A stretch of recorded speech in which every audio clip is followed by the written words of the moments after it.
I had the privilege of working with Experience Corps when it was a newer program in Baltimore about 16 years ago, when I served as an AmeriCorps Vista for a local community organization that was co-sponsoring the program in select schools.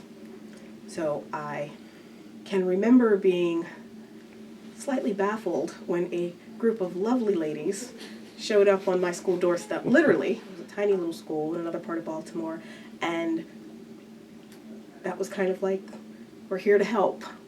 And that's when I got to work with them the whole year. And part of my role at that time, before we had team leaders who were also seniors who had previously been in the classroom, I was about 21, 22, and it was my role to coordinate the program at that school. Last year I assisted in the 3rd grade class, and I was honored with the responsibility of team leader this year. And we have 13 wonderful volunteers. And because of the dynamics of the classrooms, we actually had 2 volunteers in one classroom because of the size of the class. Largely supporting the members, the volunteer mentors that we have here in the school, providing some support for the school where we can. Different functions like with the PTO or whatever the principal may need, if we can. And motivating the volunteers and supporting them to bring out the best in our students here. And I like it. I love it a lot. I believe in what we're doing. And I get confirmation of that every day when how these children respond to us.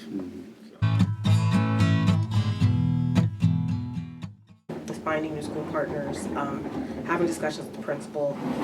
I try hard at that point to impress upon the principal, whether we move forward or not, bring some of your school leadership, your lead teachers to the table, because they are the ones on the ground who are going to have the member in their classroom. Even if it's not the classroom teacher, maybe there's a grade level lead who knows the classroom teachers and the classroom climate better. But there is still that very real element of, I heard what you said, my friend has the program at her school, I understand, but now he's here, what do I do? So that is a role both the team leader plays, and why our model is team leaders who have previously been in the classroom. They are going in sometime and modeling for the member, but also talking to the teacher at the same time to give them practical, not so much advice, but really just practical best practices and seeing your classroom set up. This is how Mr. Davis can be effective working with this small group during this particular reading block. It is a relationship. I mean, we say we're there to work directly with the students, but we work under direction of the teacher. And even in a school where we have one principal, classroom to classroom, it can be just grossly different across the board. And sometimes it just comes down very simply to making relationships work and recognizing this member and this teacher are not the best match. But again, that is the major reason we have team leaders on the ground. There is a field staff person, a volunteer engagement specialist, who oversees about 8 to 10 schools. We have 3 of them each. And they stop in every week and work directly, check in with the team leader members, make sure everything's going okay. If teachers have a major concern that can't be easily reconciled, when we call them VES, volunteer engagement specialists, when the VES is here, they may meet with team leaders and teachers or go into a classroom themselves to really see what's going on. We have minimum time AmeriCorps members for the most part. We have 13 volunteers serving as reduced half-time AmeriCorps members. So that's equivalent of 20 hours a week. It has been more difficult the last couple years. And like I said, the biggest reason people cite as not being able to commit is because they are otherwise committed to the workforce in some way, shape, or form. And it is a team effort to not only recruit people, but then make sure those people get into the right place. Because we get a lot of calls from people who say, I want to give back, I want to serve, but I have a part-time job, I have to pick up my grandkids, I have to do this and that, and I thought at this stage in my life I would have more time to do what I want to do. And so we try to find opportunities for them. When I say we do those community-based targeted recruitment outreach events, we do them at libraries, churches. For us, word of mouth is, yes, you tell an individual person, but sometimes word of mouth is a volunteer will invite us to an event at their place of worship or a club they're part of or their community organization. We've actively cultivated this cohort of what we call ambassadors. So they are current, and now some of them aren't even current, experienced Corps volunteers who we have a whole training module our recruiter does with them, and then we send ambassadors out into the community because she can't be all these places at one time. Like I said, we have more men now than we've ever had before. It's nice to know that at this point, most of our teams have at least one male on them. And that's a huge shift for us. 5 years ago, that wasn't so. I find once we get men into the program, they do tend to come back year after year. That's really good. I do a lot of the training on the social emotional pieces and school climate culture. I think that people don't truly recognize and understand the impact on the climate culture and the social emotional deficits some of our youngest students have. And if they don't get those needs met, middle school is just a total uphill battle. Because we have some very angry 4, 5, 6-year-olds who just need, they need the extra support so they can do better academically, but they need the emotional support before they can even think about the academics. And that is just a hard, cold fact. I was a paraprofessional at first. I worked with children almost 40 years before I retired. I stayed home a year, and I said, let me go back to school, to work with the children. And I was just used to working with small children. So I went back after a year sitting home, and I'm still here working with kids. Well, I know I get a lot of respect from the kids when I go in the classroom, and I think they just happy to see. I don't know if they look at me like the grandmother type. I guess they do. I really enjoy coming in to work with these children every day. I try not to miss any time, and maybe sometime I would just, if I'm in the building, I just go up to the classroom, and check on them and see what they're doing, I also have 2 great grandsons that go here. This is my 9th year in the program. Just the help that you can get in the classrooms, that makes the difference. To go and with the children that are not on the level that they should be, you can get small groups, like 3 or 4 in a group, and work with those that need it the most. I enjoy working with the children. Yes. I really do. Yeah. I do math one-on-one. I do reading one-on-one, well, in the small groups. And some social studies. Science, I just mingle around to see what they're doing. Right. And that's it. Right. First graders for 2 years, and the next 3rd year I had worked with 2nd graders, and my 4th year I worked with 3rd graders. Now this is my 5th year, and I'm that's 3rd graders. So I'm interested in working with any grade that they would place me in, because some of the kids, they're missing their attention and they're missing their help at home. And when they get it here, then if we don't show up to help them, they, where were you? The next day, they said, where were you at, Miss Mears? So I said, well, we have to have some days off as well. And so I love the program. I love kids, working with kids. And I got the experience, too, of working with my grandkids. I have 3 grandkids. The teachers can't do it all. They need that extra help, and it really does pay off for the kids. And I just retired because I'm a retired prison worker. So I see them in the end, so I know what happens when they don't go to school, And not only that, I have hands-on experience. I'm a mother of 4, and I raised my baby boy, and when I retired from jail, I took that time out to teach him.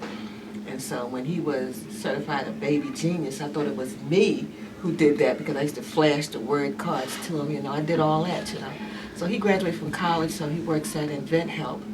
And so I know that hands-on instruction does make a difference. Right.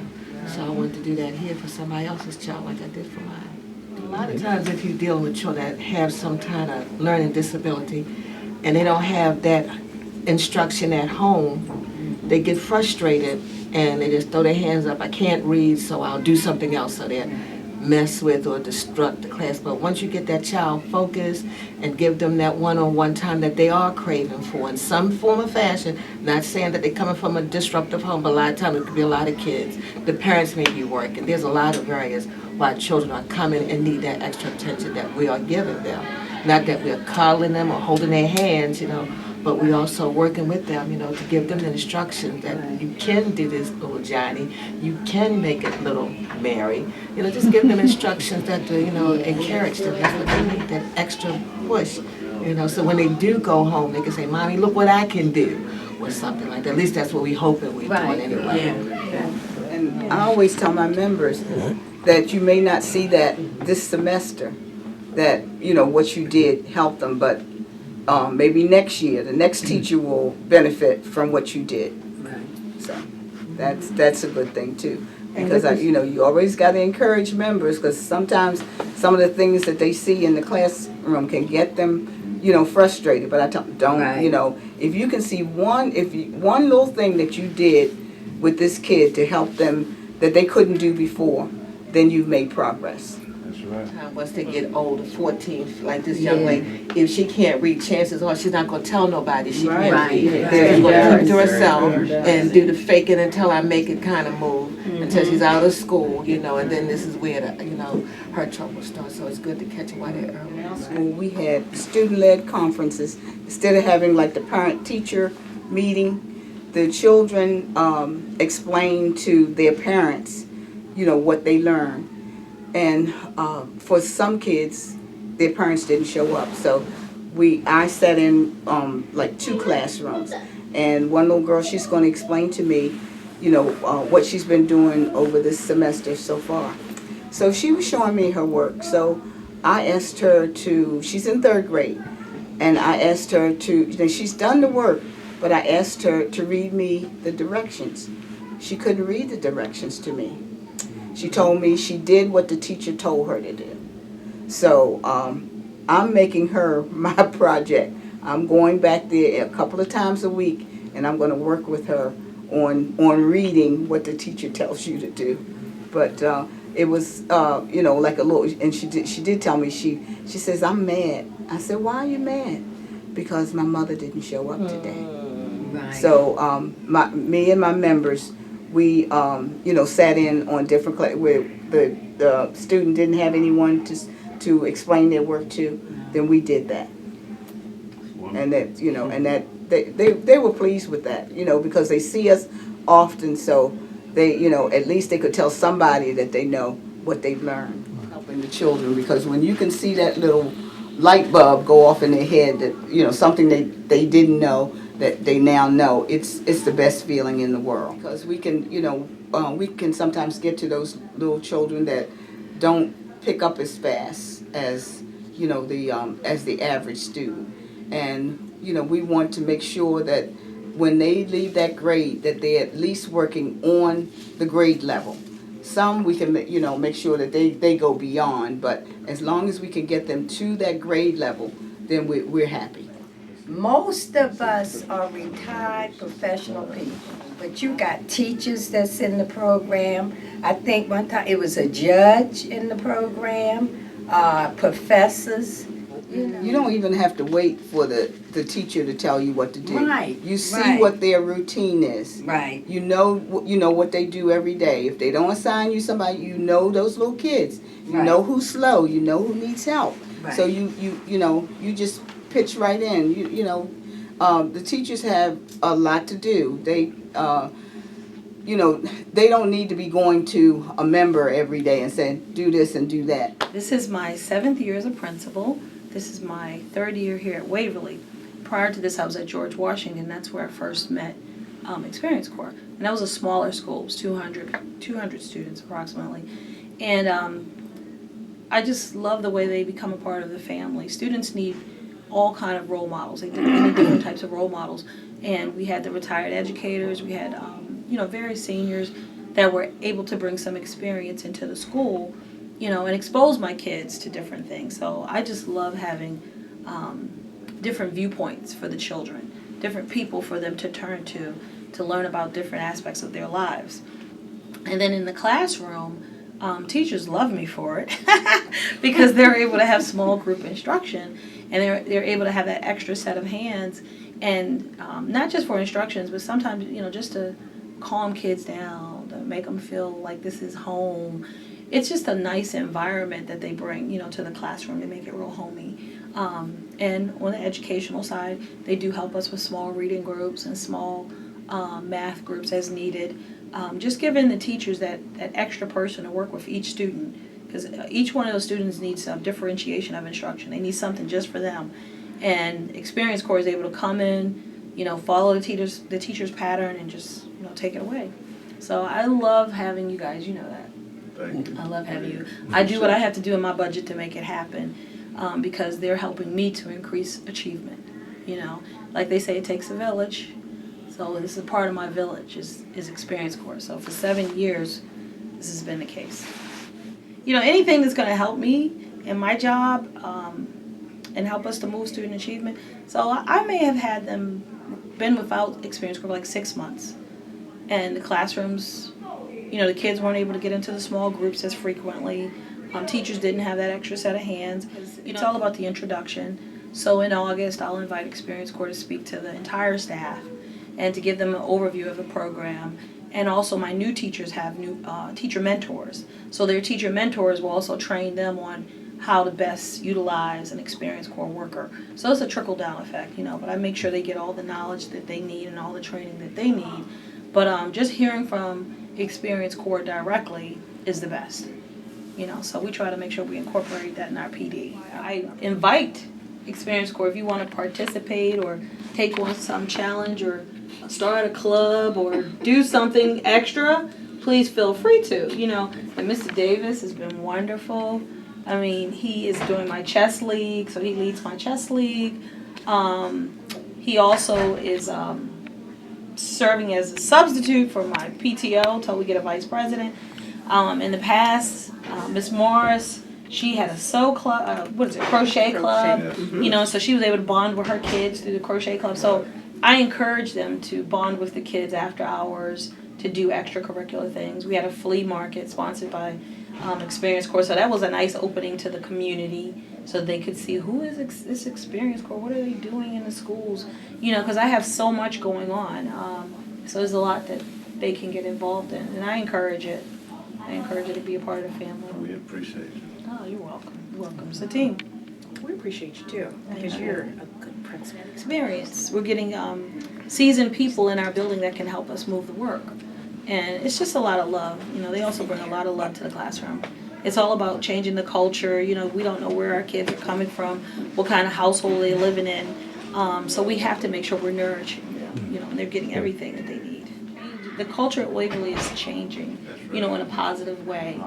And I just see that they have better manners, The Experience Corps workers, they'll announce, is that what we should say? Is that what you need that extra. Because my teachers are so concentrated on instruction, and it's like it goes beyond instruction. There's other skills that we have to teach them. So I'm seeing a change in behaviors also. The only problem I have with Experience Corps is I want you in middle school too.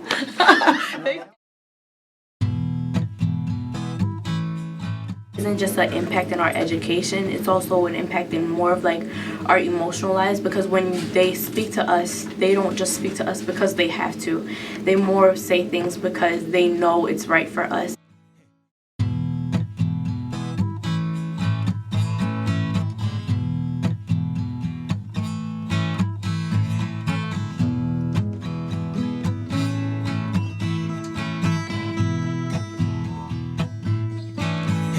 I'm gonna cry, cry, cry, set the children free.